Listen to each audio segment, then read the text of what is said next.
Natural disasters, climate change, overcrowding. Big problems demand even bigger solutions. It's a new era for engineering. We can build our way out of anything. To save New Orleans from deadly floods, the world's first floating city, this is Mega Engineering.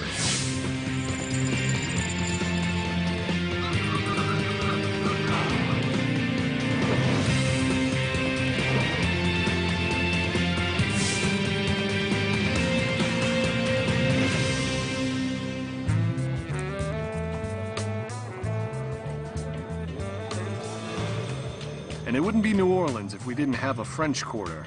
Here on New Bourbon Street, we've got one of the best ocean views in the city.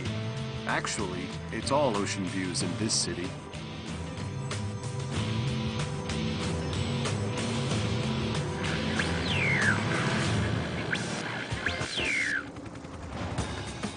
Engineering the future of New Orleans means tackling the city's troubles today. This historic city, home of Dixieland Jazz, beignets, and buskers, is under siege. Increasingly, fierce hurricanes threaten to drown this jewel of the South. Over 150 years ago, this was America's richest city. But in recent years, devastating floods have brought the Big Easy to its knees. Situated at the bottom of a giant bowl-shaped geological depression, New Orleans is surrounded on all sides by water. Lake Pontchartrain to the north, Lake Borgne to the east, and the mighty Mississippi to the south. Global warming is increasing the number and ferocity of storms. Water levels have risen nearly a foot. And all the while, the city's weight is causing it to sink slowly into the wet Louisiana soil at the rate of an inch a year. When Hurricane Katrina hit the city in 2005, the storm surge submerged 80% of New Orleans.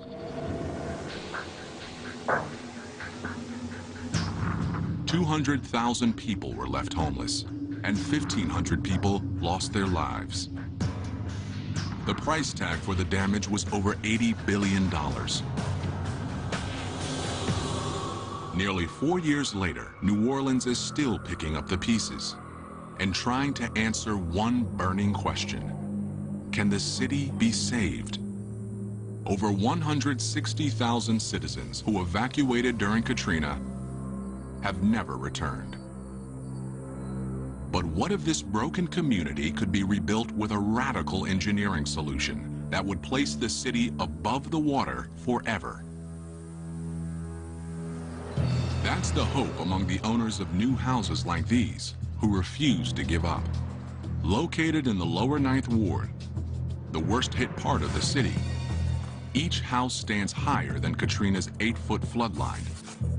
Collins Foots is a New Orleans native of 40 years who is determined not to let another hurricane shake him. The way they build this house, it's supposed to can take 140 miles an hour wind. You got that storm-resistant glass on it, with a 2x4, whatever hit it, won't break it, you know? The main floor rests 8 feet above the ground, on piles driven 35 feet deep into the clay-like soil. This house, the way it's built, it'll be here for my great-grandchildren. Yes, indeed. This house is safe, as long as there is no storm worse than Katrina. But if the next storm brings waters higher than the last, even this house will be underwater. The next time the next one hits, those buildings will not survive because structurally they're the same buildings that blew apart in the first place. They're just new versions of the old system. No matter what we do to defy nature or to create a wall against it, there's no way we'll resist the forces of nature.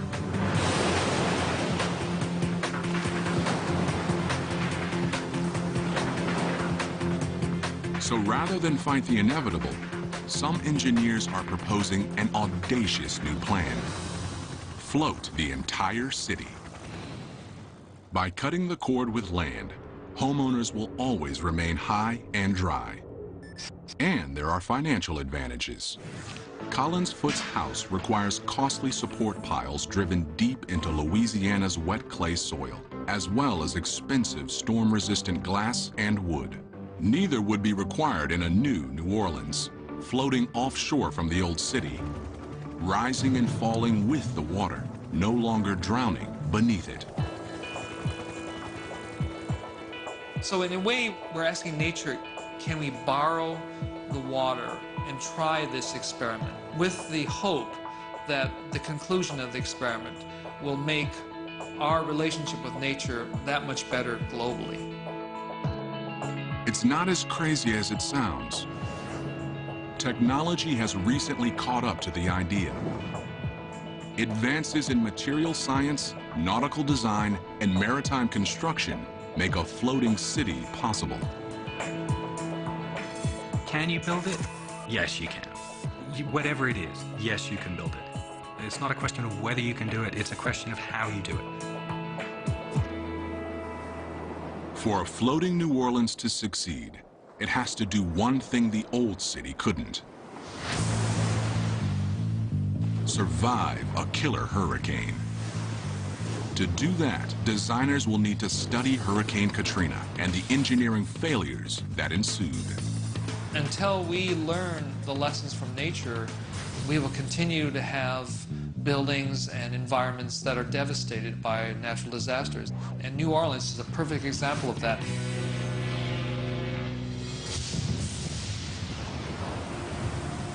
For many, Hurricane Katrina is a lesson in the unpredictable violence of Mother Nature. The storm's beginnings showed few signs of a fury to come. You know, Katrina grew from a disturbance that came across the tropics, and its first landfall was right across South Florida. And at the time, it really didn't look like much. The winds were barely at a Category 1 system. But as Katrina blew past Florida, the storm suddenly took a turn for the worse. It entered into an area of the Gulf of Mexico, the hottest water throughout the tropics. So here was an incredible energy source for this system to absorb. And it did. And it grew. And it grew into a major system.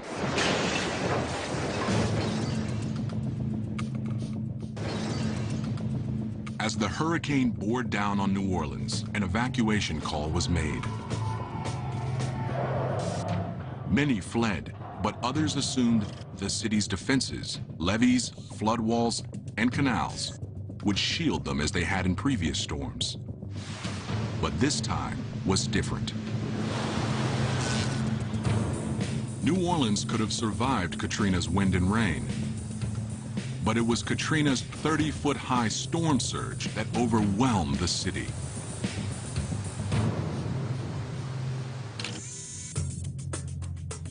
As Hurricane Katrina made landfall on the morning of August 29, 2005, excess water from nearby Lake Borgne surged into the industrial canal that borders the lower Ninth, quickly overtopping the flood walls. At the same time, a 15-foot-high storm surge from Lake Pontchartrain drove up the 17th Street and London Avenue canals, flooding the city. Altogether, 83 of New Orleans' levees failed. You can engineer to withstand a certain amount of wind speed or wind force, but the most difficult thing to try to protect against is storm surge. A wall of water anywhere between 10, 15, or 20 feet high.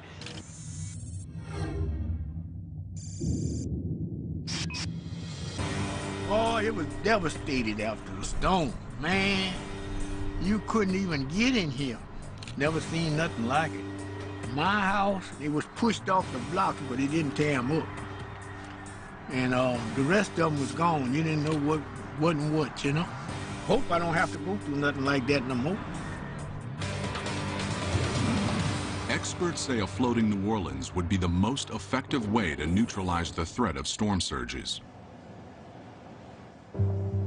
But engineering a floating city would be a daunting undertaking. The first critical problem is making the city float. The city's base must be designed to be both flexible enough to withstand turbulent waves and stable enough to support hundreds of buildings and hundreds of thousands of people. The city could initially be anchored near shore to tap into the resources of the old New Orleans. But the threat of storms and the lure of fertile fishing grounds could necessitate leaving the land behind altogether and floating out into the open sea, where it would need independent infrastructure to produce power, food, and water, and robust defenses to protect its people. It's going to be a long and complex process to go from what we have on the ocean right now, boats and ships, to a whole civilization out there, to multiple cities. I want to build something that's like America was at the beginning of the 20th century, where the best and the brightest and the hardest working people from all over the world say, I know if I can go here and work hard, I can make a new life for myself. And to do that, we have to bring the costs way, way down. We have to do clever engineering to take this harsh environment and make it so that people can live there. We must think a lot about modes of failure in order to avoid them. Clearly, if you're in the middle of the ocean and something breaks, you're in deep trouble. You can't just pull over at the next gas station and have some guy come out and fix it. You know, you might be 1,000 miles from the nearest gas station. The stakes are sky high. New Orleans cries out for a solution big enough to meet its problems. What's the logical starting point in engineering the world's first floating city? Cargo ships. The biggest vessels roving the world's oceans today. The cargo ship fleet hauls more than 2 billion tons of cargo a year. These ships are capable of shouldering more weight than any other waterborne vessel. And they've got a lot to teach the engineers of a floating New Orleans.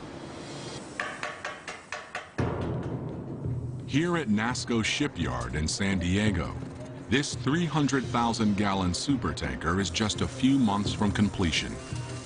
But tight deadlines are no problem, because a revolutionary new construction process makes it faster than ever to build these massive ships.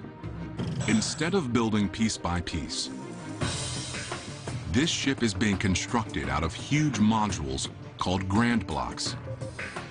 This shipyard is possibly the world's biggest assembly line, with specialized teams working in parallel on multiple grand blocks, pre-outfitting them with plumbing, electric, and ventilation, producing house-sized sections that can be lifted and slotted into place. Modular building is the fastest way to go, and has led to an explosion in the epic size of cargo ships. The largest have lengths of over a quarter mile and a carrying capacity of 156,000 metric tons. It seems amazing that a supertanker can ever keep afloat. But surprisingly, the key is the cargo ship's massive bulk. To carry so much weight, the ship must distribute it over as large an area as possible. In contrast, smaller boats don't carry heavy loads, so they require much less surface area on their undersides to stay afloat. But they pay a price for their small size in another area: lack of stability. Anybody who spent 5 minutes in a canoe with a paddle in one hand and a beer in another will work out really quickly what the effects of not enough stability is. The slightest shift in balance on a small boat can be enough to tip it over. But the massive size of long, wide cargo ships makes them super stable. If you've got, something that's 10 meters wide and 10 meters long and 0.1 of a meter deep, then your buoyancy is arranged over a huge area. So you can have all kinds of people running around on the top of it, and it's not going to make much difference in global terms to where the weight is, the center of gravity, because it's spread over a big area. That's key for a floating New Orleans, where the regular traffic of residents and constant new construction in the growing city would dramatically shift weight loads topside. If you have a long wide structure, you can move your center of gravity around a lot without compromising the stability of your structure. The city's platform could be built from grand block-sized chunks, then assembled into a single massive structure. At NASCO, it's this intricate choreography of assembly that's the real art in the process. That's because grand blocks don't have a standard size and shape. In effect, each block is a uniquely shaped puzzle piece. Putting them all together takes dozens of shipbuilders. And these two 300-ton cranes. Around the shipyard, they're known as the Sumos. Hank Howe is the man who tells them what to do.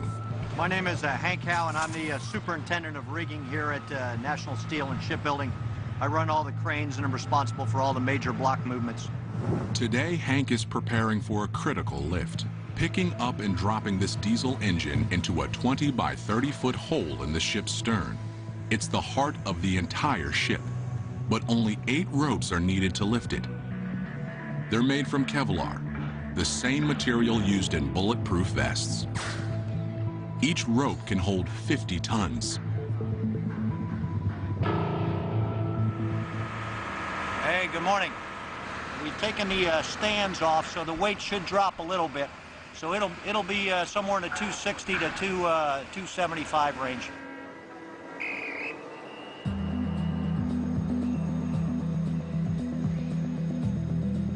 Hank has supervised over 700 grand block lifts in his career.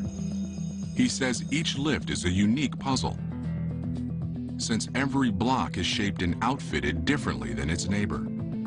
Once the block is in position above the ship, it's ready to be lowered into place. And as you can see, there's an awful lot of tight clearances and tolerances. And the number one thing we want to do is get it down safely and not cause any damage.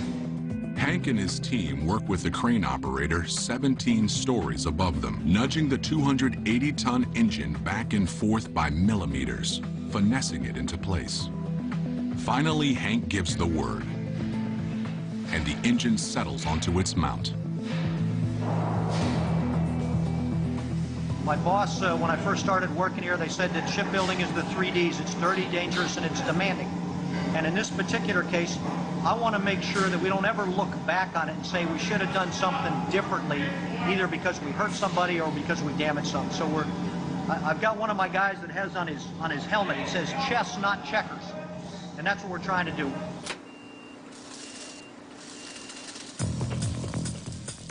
NASCO has the art of shipbuilding down to a science. They produce more big ships every year than any other shipyard in the U.S., and a floating New Orleans could easily adopt their modular construction method. But while cargo ships would inform the platform design of the city, there would have to be significant differences. Building a ship large enough to support an entire city would require too much steel. Its hull would extend 300 feet underwater, and the city ship would be bigger than the 3 largest shipyards in the world, combined. But the biggest problem facing a massive city ship is that violent ocean turbulence would attack it from all sides, putting unsurvivable stress on the structure. The number one engineering challenge is waves. Waves are big, they're unpredictable, they have tons of energy in them. Wave action in the ocean is not a simple matter of water coming up and down. It's moving, it's actually rotating. Waves will be coming in quite often from different directions at the same time. So what we have to do is assume worst case. So if the vessel's being supported on its extreme ends, that's one thing. But what if it's being supported on its extreme ends and it's being twisted at the same time? Teetering on its ends would put extreme stress on the middle of the ship. A wave that struck at the wrong moment and the wrong location could cause a total structural failure to a city built like a cargo ship. Structurally, it's not a very good solution to your problem. It might be a beautiful solution in terms of buoyancy and in terms of stability, but structurally you're just asking for trouble. So modeling the city on a cargo ship isn't the answer. For a floating city to succeed, engineers must build it both big enough to remain stable but flexible enough to survive the role of chaotic Gulf waves. Until we learn the lessons from nature, we will continue to have buildings and environments that are devastated by natural disasters. We just have to admit that we were wrong and nature is right. And we'd better hurry up and study nature before it's too late. And what is nature's answer to the floating platform problem? Living islands of vegetation, floating freely on the surface of lakes, absurdly strong and very flexible. Instead of being rigid like a giant floating platform, you're more like a flexible membrane. So as the ocean waves pull and twist and push, the structural system is giving away to that and flexes with it like a living organism. Floating islands form when the root systems of water plants fuse together and detach from the muddy lake bottom. Up to 6 feet thick and with an area over 20 acres, they are found throughout the world. And here on Lake Titicaca in Peru, they have inspired man-made plant platforms capable of supporting villages of 2,000 people. These islands point the way for a floating New Orleans. Not a single rigid structure, but hundreds of small interlocking platforms joined to form a massive superstructure, big enough to stay stable, but flexible enough to roll with the water.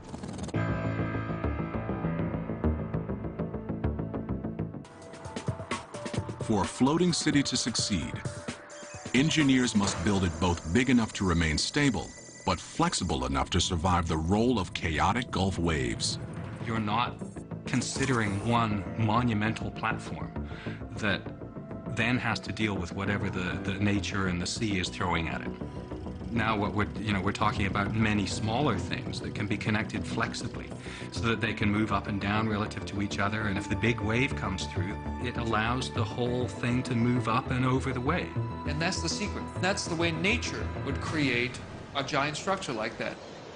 The same idea is getting traction in a country 5,000 miles away.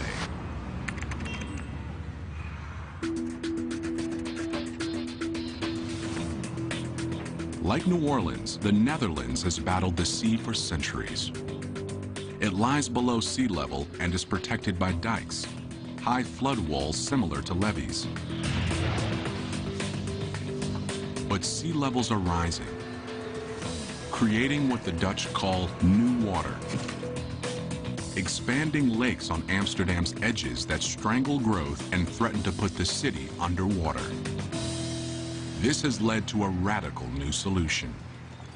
An increasing number of families are choosing not to avoid the water, but to move on top of it into houseboats.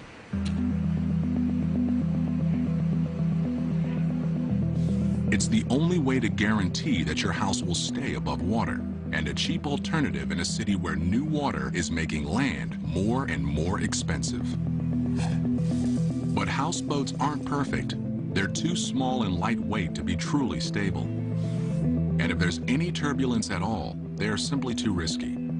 But some see the new water as an opportunity and are quietly leading an expansion into enemy territory. Want ik woon hier in een land, dat is natuurlijk... It's not a passion, it's a way of life. I live in a country that's below sea level. It's one big waterfront over here. And I'm very driven by the fact that we only build here in one way, a static way, on land. And we have water all around us. So I'm trying to build in a new way, and that's on water.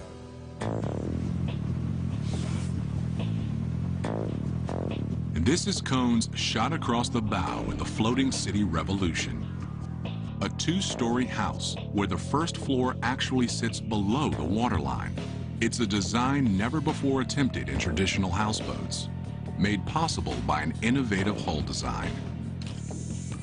Most houseboats have a shallow hull with a high center of gravity, an inherently unstable design.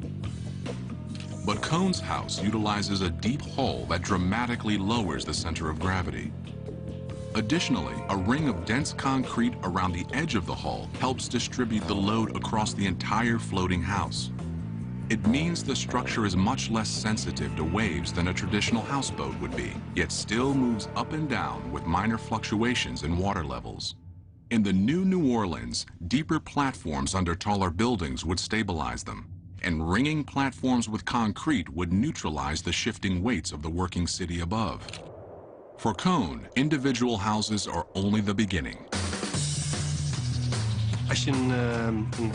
Well, if you're talking about urban development, it's not only about housing. There's so many types of buildings you need to create a complete city, like hotels, churches. We don't only design these houses, but we try to design a complete toolbox of solutions that can be used to make a city on water. Cone is making his grand plans a reality. In a new floating suburb currently under construction, Rolf Peters is Cone's chief engineer.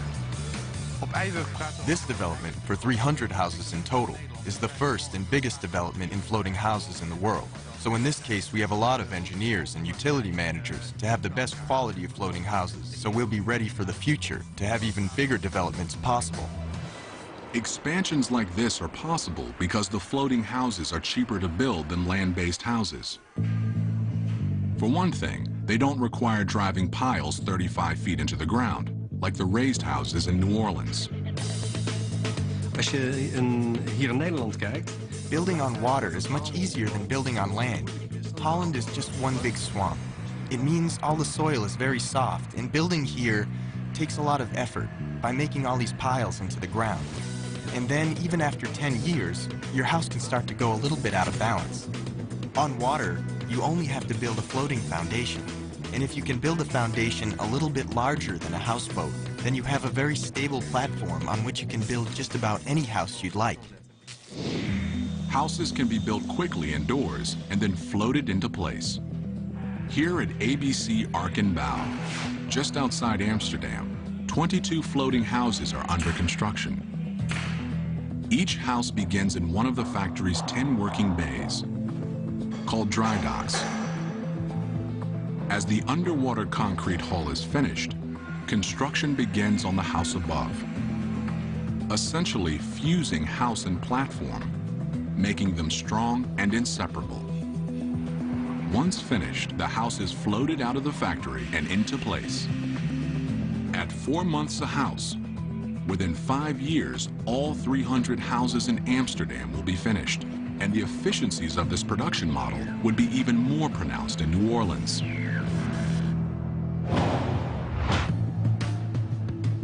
Thousands of buildings could be built in just a few years in a land-based factory, then floated out to the city and connected to each other.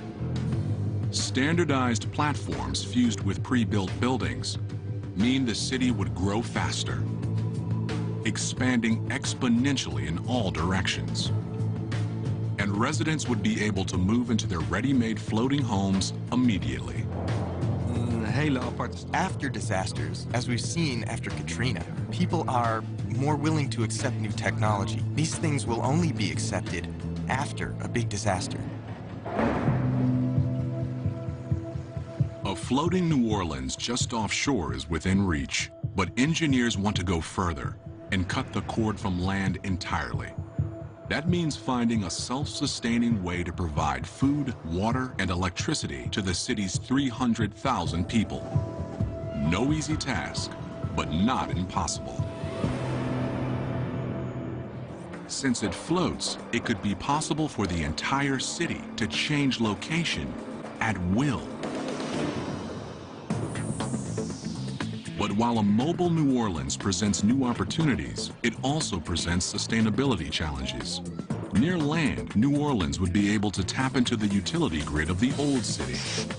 But once unplugged from shore and on the move, the city would have to be able to draw its resources from the ocean. At the beginning, we're going to need to build things on land, import a lot of things from land. As the economies grow, as the cities get bigger and bigger, they can be more and more self-sufficient, more and more self-developing. The seeds of a truly self-sufficient floating city exist today on cruise ships. They have the job of keeping passengers cool, fed, and hydrated 24 hours a day in the middle of the ocean for a week at a time. The key to surviving comfortably in the middle of the ocean is power. Power drives every system on a cruise ship, from water supply to waste disposal. These diesel engines are the ship's power plant. They drive electrical generators that produce 11,500 kilowatts apiece each day. The power is split between two separate systems. 2/3 go to the ship's propulsion system, called azipods, and the rest is used to power all the other systems on the ship. New Orleans could produce and distribute energy the same way. Engines could power generators, pumping electricity into a power grid embedded in the floating platforms. But such a system would need to be 100 times larger. And it would need fuel, a lot of it. A cruise ship needs 300,000 gallons of diesel fuel a day. A floating city with a population of 300,000 and significantly more infrastructure would need 1,000 times as much. Burning this much diesel fuel would result in an environmental disaster. Instead, the New Orleans could power its generators with alternative fuels. Wind turbines have the same energy output as a ship's diesel engines. Solar panels could feed additional energy into the power grid. But the greatest source of power available to a floating city would be the ocean itself. It's a method of generating power called ocean thermal energy conversion. The basic idea is that the water temperatures of the ocean vary quite a bit from the warm surface to the very, very cold depths. And that temperature differential can be translated into electrical energy. The principle is the same as that in heat pumps found in refrigerators and air conditioners. A thermodynamic engine is placed between a high and a low temperature reservoir. Heat generates steam that flows from one reservoir to another, turning a low pressure turbine and generating power. By drawing energy from the ocean, the city would have an infinite fuel supply, and that would be critical to meeting another constant need for residents: water. Humans need 3 liters of water a day to survive, but the water in the ocean is undrinkable. Consuming ocean water floods the body with salt, causing human cells to dehydrate. Seizures, unconsciousness, kidney failure, and brain damage soon follow.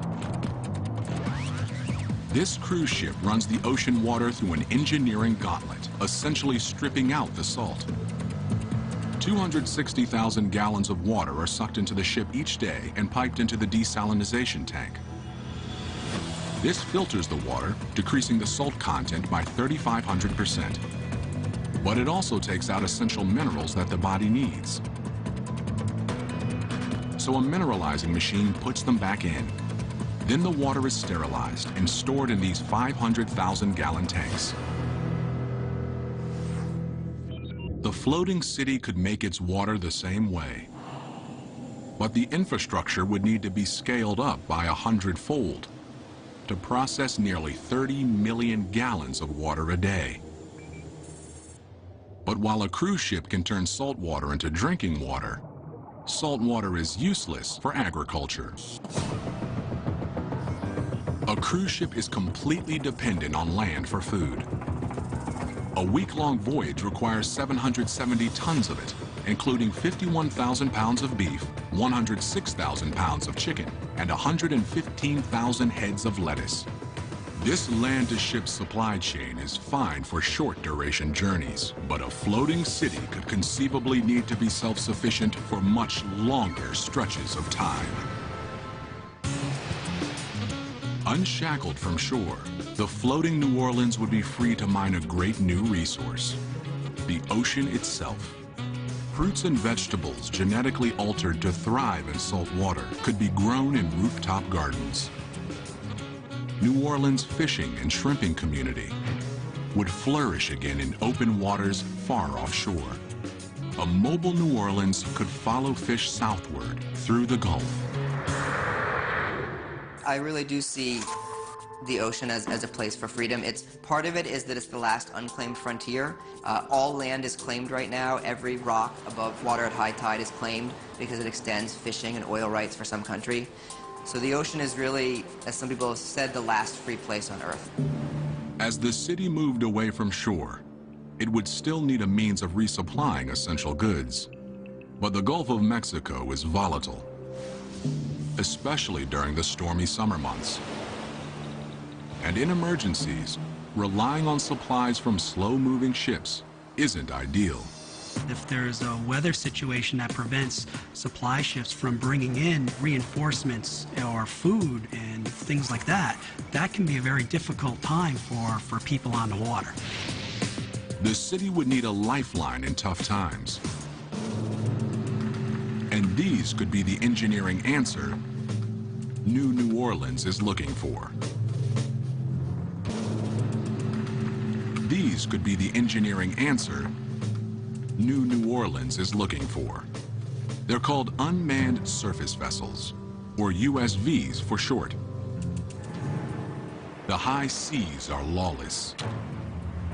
New Orleans would need robust defenses to counter the greatest man-made threat on the ocean today: pirates. A floating New Orleans would be an all-too-attractive target. As a first layer of defense, unmanned surface vessels would be the floating city's guard dog.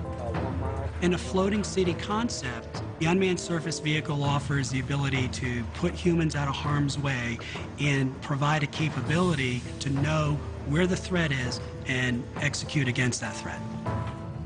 The fleet of USVs equipped with sonar would be able to type and track every craft in their vicinity and share information to patrol the waters around Navy ships. The USVs could repulse threats safely, miles away from the city. Today's threats that are emerging are faster, stronger, quicker, and these unmanned surface vehicles are geared to respond rapidly to those threats. But New Orleans won't have conquered all its demons until it passes a final test. Hurricane season.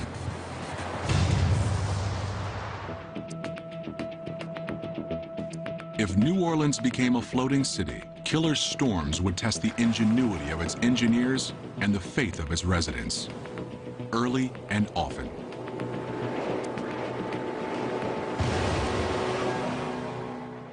Imagine fishing season has led the floating city 300 miles from shore, and thousands of late summer tourists have flooded the French Quarter.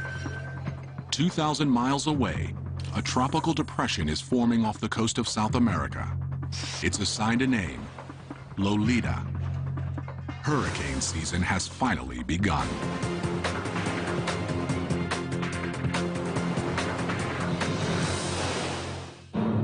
Now, typically, most systems happen throughout the Atlantic Ocean. And then the Bermuda High pushes these systems through the Atlantic Ocean and then into the Caribbean and the eastern U.S. From June through September, the region averages over 10 storms. It's Phil Farrow's job to keep a close eye on the skies. As a meteorologist in Miami, Florida, he's forecast storms like Hurricane Andrew, which did $27 billion of damage in 1992, and Hurricane Katrina, which dumped 1.5 feet of rain on southern Florida on its way to New Orleans. Unfortunately, storms these days are getting worse and worse. That's because global warming is raising water temperatures in the Atlantic, and warm water is fuel for hurricanes. It's bad news for a floating city. Since the 60s, the water temperature in the Gulf of Mexico has gone up 1/10 of a degree. That may not sound like much, but if it continues to warm up, that's just extra energy for hurricanes to use to grow bigger and stronger. Fueled by summer heat, Lolita's loose cluster of thunderstorms swirls faster and faster. Tropical Storm Lolita is picking up steam in the Atlantic.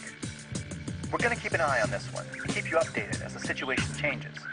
As Lolita pushes into the Gulf, it feeds on energy in the hot water currents beneath it. The thunderstorms churn faster, winds exceed 100 miles an hour, and waves tower more than 20 feet high. Tropical Storm Lolita is now a full-fledged hurricane, growing in power while Gulf Stream winds drive it straight into the path of the floating city. Hurricane Lolita is picking up intensity. This is going to be a big one. If you're out in the open water, you are on your own. The waves coming at you, getting bigger and stronger, and it's a destructive wall of water. How do you engineer against that? It's a very difficult thing. But the new city is engineered to ride out such storms. To a point, the storm surge rolls under the city's modular platforms instead of crashing over them. And wind damage is minimal because of the city's low-profile skyline. But while its defenses are adequate for a relatively minor Category 1 or even Category 2 storm, more powerful hurricanes are a different story. On the ocean, storms can shift gears without warning. The intensity of a storm can change dramatically in a matter of hours, and that's the real danger with these systems.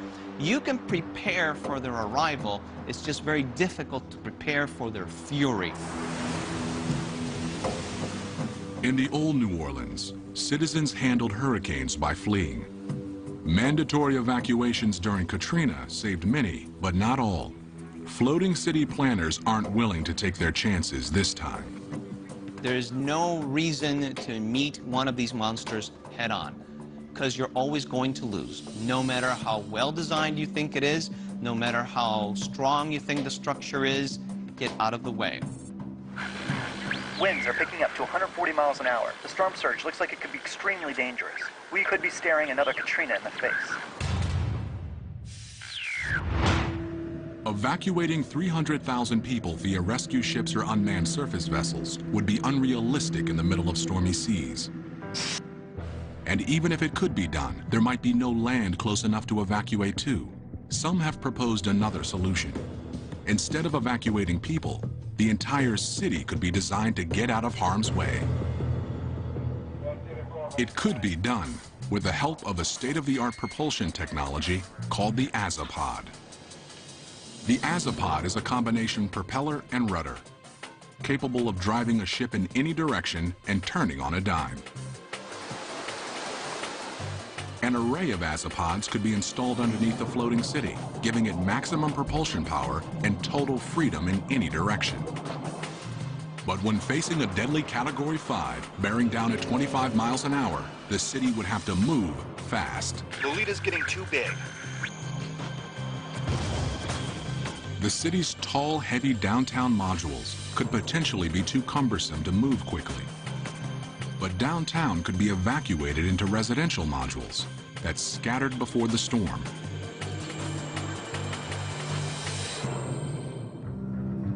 And could regroup miles away in calm waters.